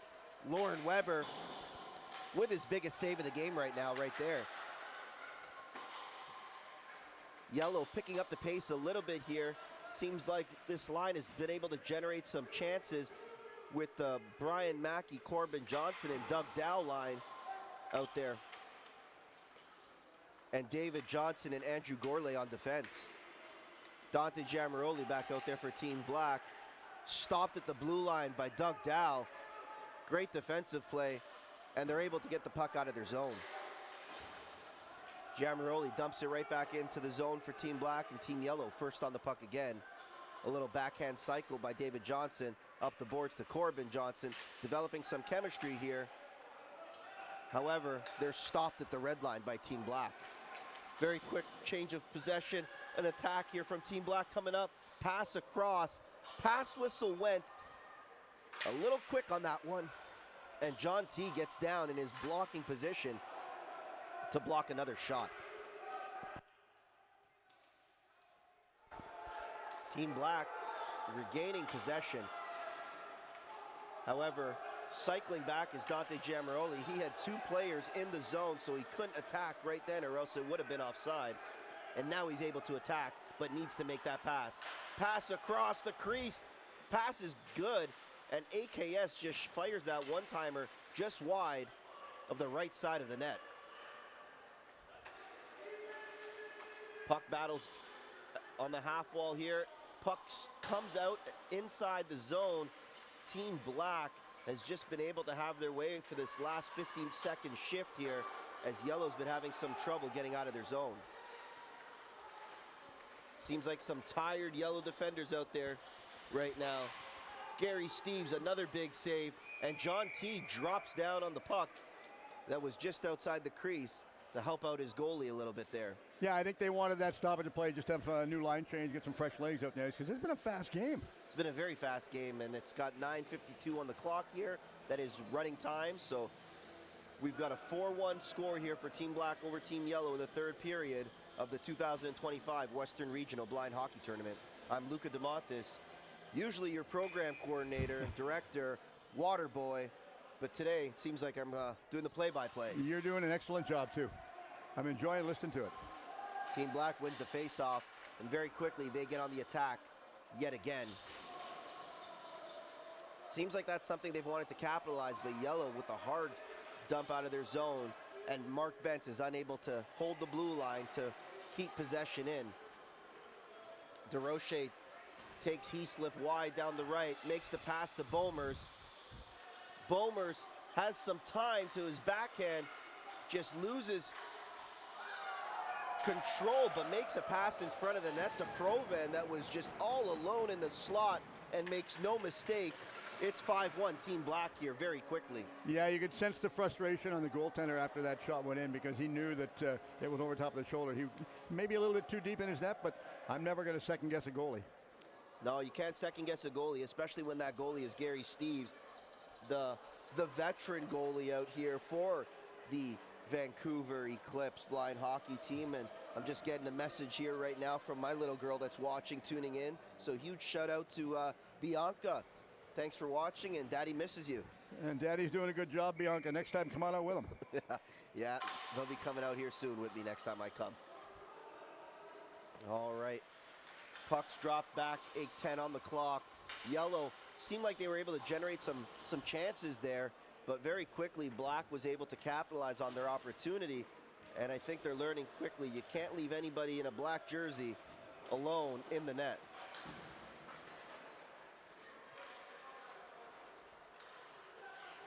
And here goes Black skating up with the puck.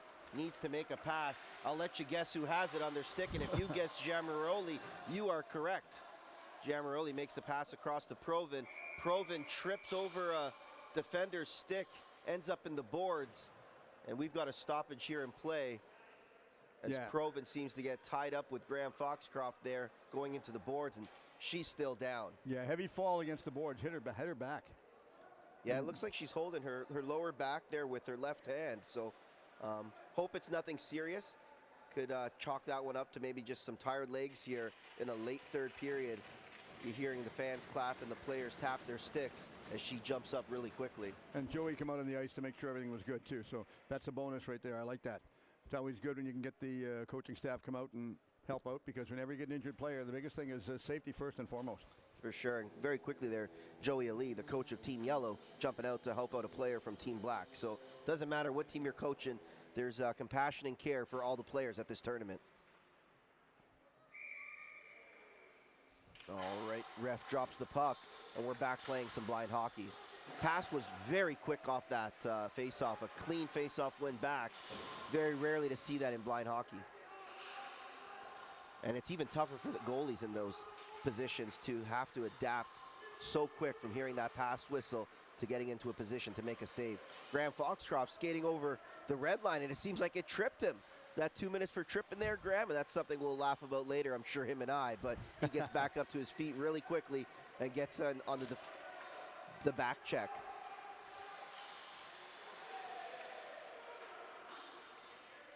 I'll be sure to chirp him a little bit about that later, but Graham, you know, a fierce competitor and a leader out here in Vancouver with the parasport of blind hockey. So huge kudos to him there, as I'm sure he's tired after another long day here today. Black with the shot on net, and they were able to shoot only because of that pass whistle yet again. Corbin Johnson's got a breakaway from his blue line.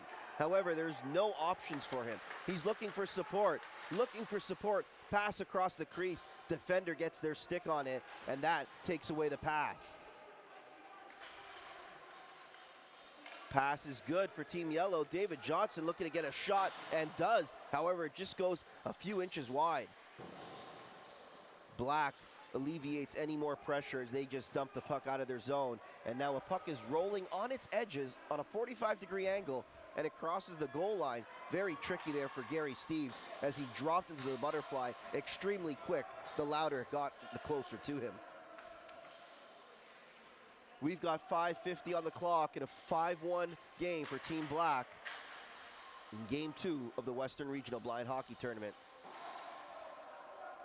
Puck is going from north to south and south to north very quickly in this game, as we've got a lot of players here who are really just trying to get the puck out of their zone to alleviate any stress and make sure they're not making any more mistakes in their defensive zone.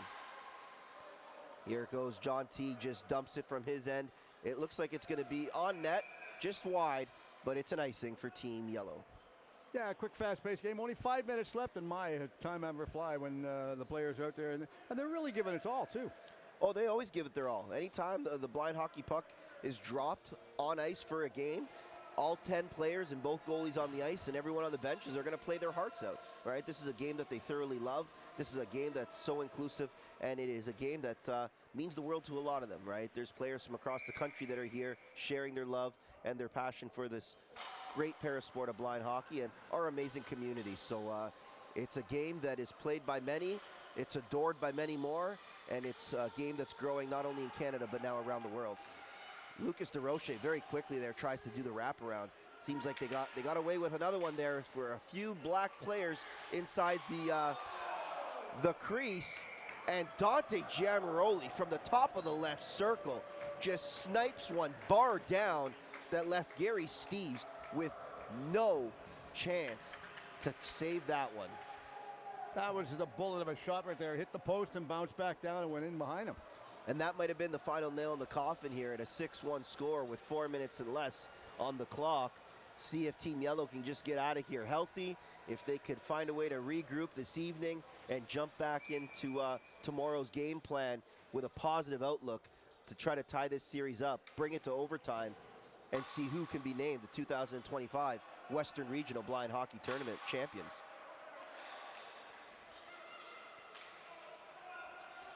Team Yellow's able to very quickly there get in the zone to put some pressure on, but just as quick as they got in, Team Black is able to get the puck out of their zone. Gary Steeves from left to right, big save there on Giamaroli. Tried to go to his backhand, he's not stopping, and neither is Graham Foxcroft as he works hard in the corner to get the puck out. Shot blocked by Vincent Vesna. With a last name like that, he should be used to blocking shots. Andrew Gourlay takes the puck wide around Rob Baldeo, needs to make the pass, has options, needs option. Brian Mackey on the door. Pass was good, but Lauren Weber just makes the save. A little bit of pushing. You always got to love when there's a little bit of pushing followed by a lot of smiling. Yeah. Right? So it's all good. It's all fun. Everyone's here just to play hard and to play the game that they all love. So the face-off be outside the neutral zone. I think that's what they're saying. Yeah, I think it's outside. It seemed like the pass was good, but after the pass was good, Mackey made his way into the crease for a crease violation. So that will bring the face-off outside for Team Yellow. You've got a little admirer to your left in front of you. Oh, I do. Get a little wave from a fan here that's tuning in. All right, Team Yellow wins the face-off that was outside the zone and quickly is able to attack, but Team Black, just the way they collapse there in front of the home zone is something truly special.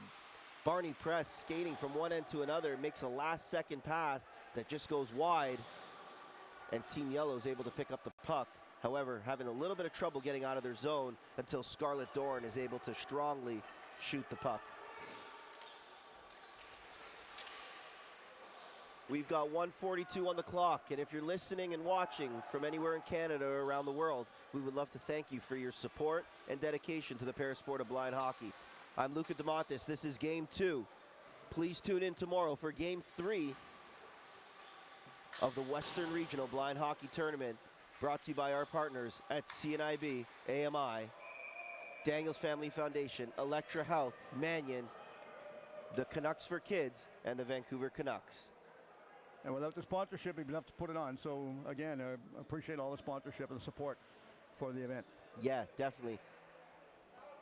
Following this game, as I mentioned earlier, we've got the first practice of the Vancouver Junior Canucks after, and something I'm really excited to get on the ice for. Get out there, pass the puck around with these smiling, excited kids, and show them how important it is to grow this parasport, because the future is bright in Canada and around the world. We've got 1 minute left on the clock here. Thank you again for viewing from wherever you tuned in from, across Canada or around the world. We thank you for your support. And of course, the same way this game started, it's going to finish. It seems like Giammaroli with an end-to-end rush, looking for a backdoor pass to Eli Bomers that just fans on the one-timer. Looked like he was getting ready to drop down to that famous one-knee Sidney Crosby form, but just fanned on his stick. And Gary Steeves with a huge save right there with 25 seconds on the clock. That's going to get a stoppage here and some fresh legs out for yellow, as you see Sean Heaslip skating off the ice in a little bit of pain. So if it's not Gary stopping him, you can count on his defenseman helping him out. It's funny, all the players, regardless of the level in the sport, they all want to emulate the pros. They all do, and there's no difference here. If it's a Connor McDavid that wants to get emulated by a Dante Giammaroli, or if it's an Austin Matthews. Oh, quick shot on net, and Gary Steeves with another save for Team Yellow, right? That caught you off guard as much as me. That caught me off guard. He's looking like Thatcher Demko out here in Vancouver, Gary Steeves with that quick save. So seems like no pass was made, so the face-off will come out. To the local Vancouver fans, will be impressed with the way you use that terminology in there. Yeah, well, you know, you've got a couple players out here from the Vancouver Eclipse that definitely do look up to the local Vancouver Canuck players. If it's a Quinn Hughes in today's era, or if it's Graham Foxcroft looking up to a Trevor Linden from his era. A lot of good hockey players out from these neck of the woods. In saying that, we've got 5 seconds left on the clock. You're about to hear the buzzer. Thank you very much for tuning in. It's 6 for Team Black and 1 for Team Yellow. Is that the way you expected the game to go? I thought it might have been a little bit closer. So I did expect goals. We got a total of 7 here. So it was a 5.5, I think, over-under I had. So if you took the over, you can cash in on that. If you took Dante Giammaroli for plus 3.5 points, you can cash in on that. I did think it was going to be a little bit closer. It seemed like the legs from Team Yellow got tired a lot quicker than the legs from Team Black, right? But it's a long day. It's been a long weekend. You're going to see a lot of these players now get some rest, hydrate, and really shift their focus now to tomorrow in Game 3. Yeah, and tomorrow's Game 3, and it's going to be also 12 o'clock. We'll be on air at 11:45 as well. But, you know, I was impressed with this. I have to back up and make mention that I'm really impressed with the event that's going to take place with the event back in Halifax for Hockey Day in Canada. I think that's absolutely remarkable. Yeah, no, that's going to be amazing for the organization, and there'll be a lot more information coming up with that in the next couple weeks. Registration forms, how to pre-register for that, and how to be a part of some history in the making here. So thank you to yourself for all your help with this. I'm going to sign off here and go get ready to get out on the ice with the kids and rest my voice for a little bit. So before you leave, yes. Tell me about the event with the kids coming up right now. Yeah, so right after this, yeah, a little bit more for sure. It's our Vancouver Junior Canucks blind hockey team. The team is made up of children and youth from the Vancouver region. Ages, there's a little 6-year-old all the way up to 18, right? So this is the future for the growth as we continue to evolve from our children and youth programs to our adult programs. It gives the Eclipse some hope to know that we're helping recruit some new talent, some young talent for them, because that's the proper evolution in growing the grassroots part of this game. Well, 2 games underway right now, 1 going tomorrow, and I'm so pleased that you were able to fill in and jump in and do the play-by-play because you now have a new job. Yeah, I'm going to definitely put this on my new job description. So you did remarkable. I was really impressed listening because you know the players, you know the game, and I mean, I know hockey, but I've never done this before, and I apologize for that. But this is remarkable. I think you did a good job. You can be a good salesman because you could really sell this game to a lot of people. Well, that's been the goal. I've been trying to sell this game for a few years now, so we'll continue to try to sell this game, and definitely another thing to add to check off the bucket list, play-by-play at a Western Regional tournament. Huge kudos to Nico Cardarelli. I know how hard this is now. So definitely thank you for all you do for our broadcast back in Toronto at our national tournament, and to anybody else that does the play-by-play to this. It's truly an experience here now that I've been able to say I've been a part of. It's been something that is really challenging with how fast this game is to make sure you're not missing anything, and more importantly, describing it in an accessible, inclusive language was the hardest. Two things I'm going to make mention to you. Number one is we're playing tomorrow. Tomorrow you're going to be doing this again, doing play-by-play for the game. Oh. And tonight, when we do the intermission between periods, you can do that one as well. Oh, wow. The So intermission then you can between play. periods. There you go. I'm going to let you step out. because Putting I me think on you the want spot. it. Yeah, I am. thanks. I'm going to let you step out. Okay, Louis? Enjoy your afternoon, and I'll see you at the game tonight. Perfect. Thanks a lot for all your help, and yeah, we'll see you later. Okay, thank you, sir. All right, game over, and boy, what a remarkable game. 6-1 game right there, and this was absolutely remarkable the way it's played out. And, of course, they've got an event coming up on the ice with some of the youngsters that are going to be playing as well. So it's going to be really, really worthwhile to see how it plays out. So hope everyone's enjoyed the call for the game. And, of course, this link will be up on my website on the video on demand, and it will remain on my Sportswave website. And I'm really pleased that we were able to get involved and work with the Canadian National Blind for the event for the Western Championship. So hope everyone's enjoyed it. Take all the paper you want. Take all you want. Anyway, hope everyone's enjoyed it. Thanks very much for tuning in. Sydney was doing all the magic work on camera for us, making us not so much sound good, but look us good, because makeup's not included. It should be in my case. But anyway, enjoy the rest of your afternoon. We'll talk to you tomorrow morning at 11:45 for game number 3 of this series. Till the rest of the afternoon, enjoy your day. If you don't play sport, at least be one.